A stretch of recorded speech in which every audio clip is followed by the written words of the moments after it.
Good afternoon. Trump will seek to squeeze Ukrainian ceasefire deal out of Putin at Alaska summit.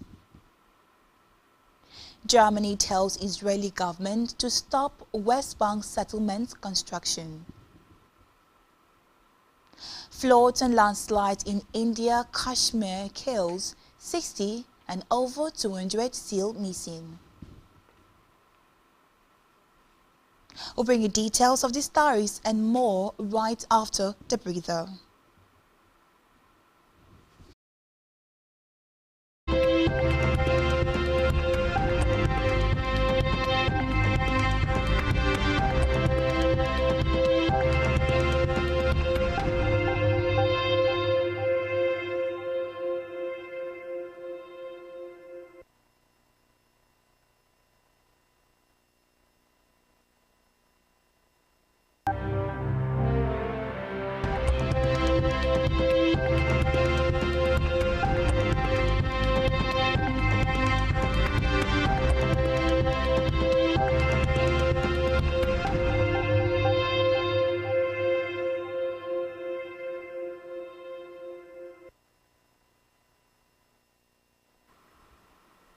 Many thanks for joining us. We begin Worldview today from the Washington, D.C., where Donald Trump and Vladimir Putin will hold talks in Alaska today, focused on the U.S. President Bush to seal a ceasefire deal on Ukraine, but with the last gasp offer from Putin of a possible fair-saving nuclear accord on the table too.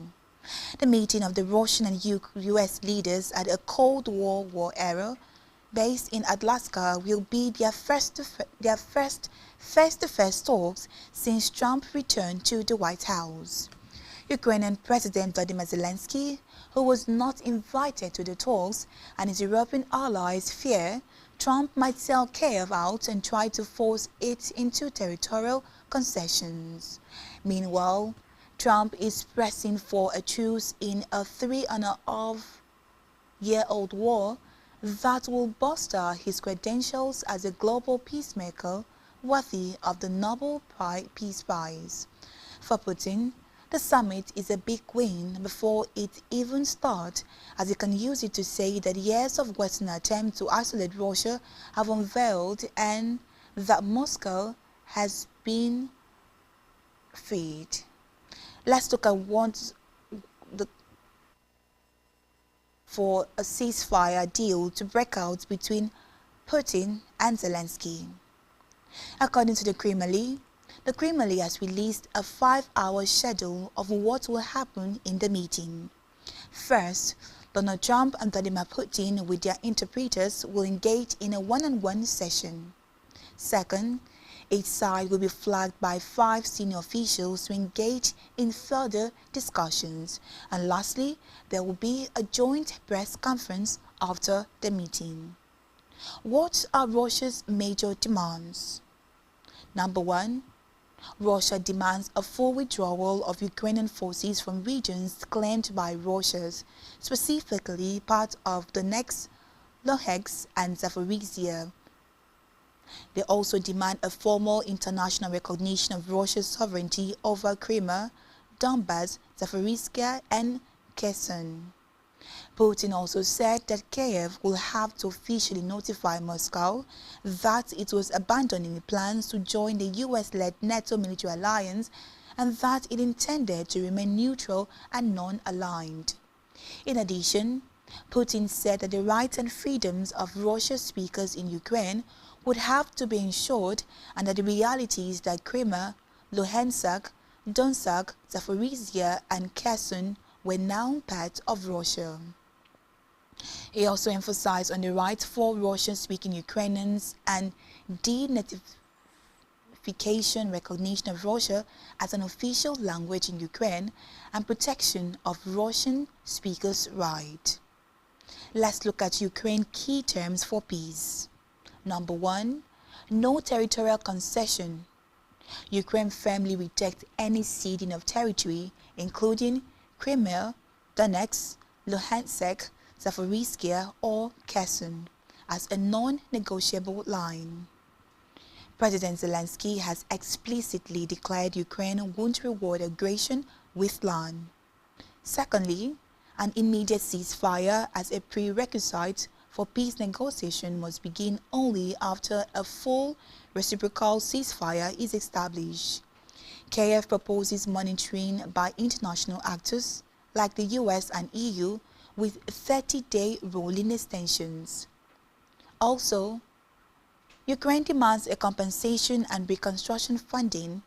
That is, Ukraine wants Russia to bear full responsibility and pay for damages, potentially using frozen Russian assets or repatriation, amongst others. To see if a ceasefire would be secured today. Already Trump has warned sternly that if Vladimir Putin doesn't accept to any deal that will be placed on the table today, there will be lots of sanctions on Russia. The quick question is, will Vladimir Putin fall for this bet? Let's move now to another story where, in the meantime, Ukraine brought home 84 prisoners of war in its latest exchange with Russia that included dozens of civilians whom had been held for more than a decade. The swap included 33 soldiers and 51 civilians, according to these, which added that one of the prisoners had spent more than 4,000 days in captivity. Another was a primary school teacher captured by Russian-backed separatists in 2019. Kiev and Moscow have carried out regular swaps during the 3.5-year-old war, despite no nulls in fighting, with Ukraine returning more than 5,000 PLWs to invasion. Let's move now to the Middle East, where Israeli far-right finance minister Bezalel Smotrich announced that work will start on a long-delayed settlement that would divide the West Bank and cut it off from West Jerusalem. A move his office said would bury the idea of a Palestinian state. The Palestinian government, allies and campaign groups condemned the scheme, calling it illegal and saying the fragmentation of territory would rip off peace plans for the region. Standing at the site of the planned settlement in Male Adum, Smotrich, a settler himself, said Prime Minister Benjamin Netanyahu and US President Donald Trump has no immediate confirmation from either. In the meantime, Germany today called on Israeli government to stop settlement construction in the West Bank after Israeli far-right financed Palestinian territory. A foreign ministry spokesperson in a statement said that Germany firmly rejects the Israeli government announcement regarding the approval of thousands of new housing units in the Israeli settlement in the West Bank. Israeli Finance Minister Bezalel Smotrich announced that work will start on a long-delayed settlement, a move that his office said would bury the idea of a Palestinian state. Still in the Middle East, Hezbollah raised the scepter of the civil war today with a warning there would be no life in Lebanon if the government sought to confront or eliminate the Iran-backed group. The government wants to control arms in line with the US-backed group following Israel's military campaign against Hezbollah, which was 4 decades ago, with the backing of Tehran's Revolutionary Guard. But the group is saying that it cannot happen until Israel ends its strike and occupation of a southern strip of Lebanon that had been a Hezbollah stronghold. Let's move now to the Asian Pacific region, where South Korea will end some military activities along its border with North Korea. President Lee Myung-myung said today in his government's latest effort to improve ties between the neighbors still technically at war.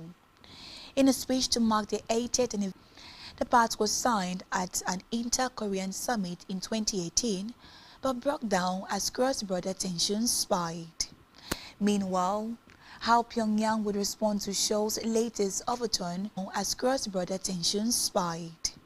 Meanwhile, how Pyongyang would respond to Seoul's latest overturn remains unclear. Top North moves taken by Lee.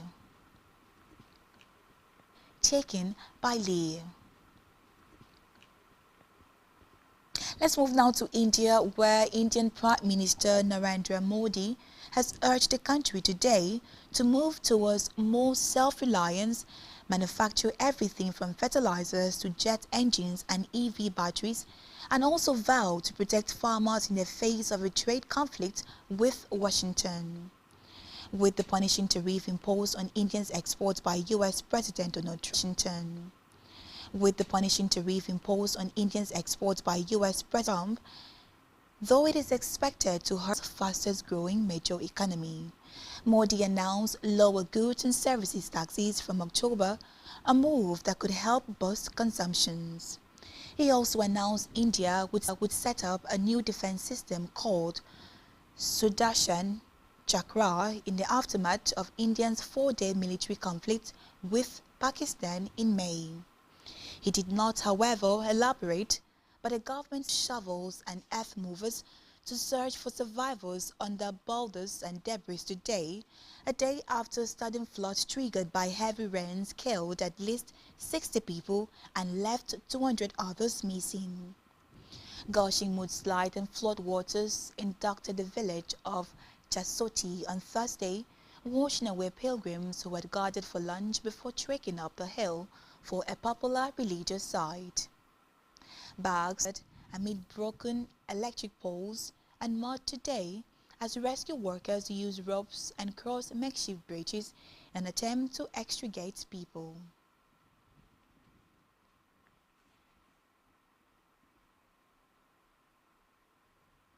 Let's go on a short break right now, but after the break, we'll turn the spotlight to China and Thailand's urge to restore peace. Do stay joined to us for this and many more right after this breather.